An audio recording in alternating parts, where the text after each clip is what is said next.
La Montjanaise. 25 ans que ce chaland parcourt la Loire, dans le sillon des bateaux qui ont fait les grandes heures de la navigation à la voile sur le fleuve. Cette flotte a aujourd'hui disparu, mais sa mémoire est perpétuée par des passionnés, comme Hervé et son équipage, qui ont construit cette embarcation en bois, dans le respect de la tradition. C'est la réplique d'un chaland de Loire de 1830, la belle période de la marine de Loire. Donc le chaland à voile qui naviguait classiquement avec les vents dominants d'ouest pour remonter vers Orléans, puis qui se laissait descendre avec le courant vers Nantes.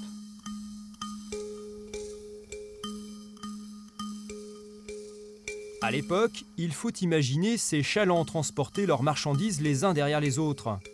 À l'apogée de la marine ligérienne, ce sont des milliers de bateaux qui remontaient ou descendaient le fleuve entre Nantes et Roanne. Alors, il transportait 30 à 40 tonnes de marchandises qui pouvaient être de l'Ardoise, d'Angers. On en trouve deux épaves à l'heure actuelle en Loire, un petit peu en amont de Saint-Florent-le-Viel. C'était le sel de longue date qui remontait depuis l'estuaire Vieux-Guérand, de la baie de Bourgneuf surtout. C'était les grains, les blés, le vin en quantité au Moyen-Âge en particulier, et puis tout ce qui se fabriquait dans le royaume de France. 1850, l'apogée pour Montjean. La commune est alors le premier port de Loire grâce à la chaux, un matériau très prisé pour l'agriculture notamment. Des dizaines de chalands chargeaient ainsi quotidiennement la précieuse marchandise. Il y a déjà une question des positionnements géographiques. Nous sommes quand même pas très loin du canal des Nantes à Brest, pas très loin de l'estuaire. Il y a également aussi le sol montjanais qui est très riche.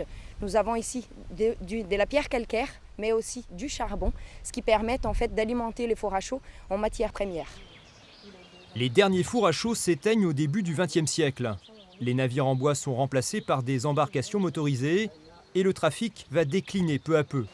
Mais une autre activité, elle aussi rattachée à l'univers naval, fait les grandes heures de l'économie locale jusque dans les années 60, le chanvre. Cultivé pour sa fibre très résistante, la plante était expédiée à Angers pour fabriquer des cordages et des voiles.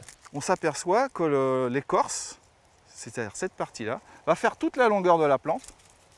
Donc on va avoir une fibre très très longue et extrêmement solide. Et on le nettoyait suffisamment pour obtenir une poupée de chanvre, qui est exactement ça, voilà, une poupée de chanvre. L'écomusée Caploire vient retracer ce patrimoine au sein de la commune.